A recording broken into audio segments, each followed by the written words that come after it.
சந்தனம் மணக்குது, கற்பூரம் ஜொலிக்குது. சந்தனம் மணக்குது, கற்பூரம் ஜொலிக்குது.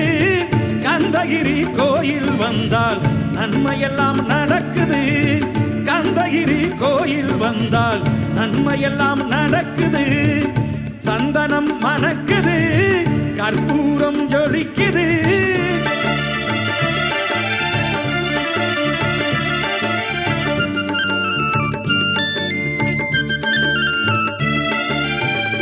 நித்தமும் பாலிலே நீராட்டுவோம், பச்சை நிறத்திலே பட்டாடை நாம் கட்டுவோம். நித்தமும் பாலிலே நீராட்டுவோம், பச்சை நிறத்திலே பட்டாடை நாம் கட்டுவோம். திருநீரின் தத்துவம் தந்தை என்போம்.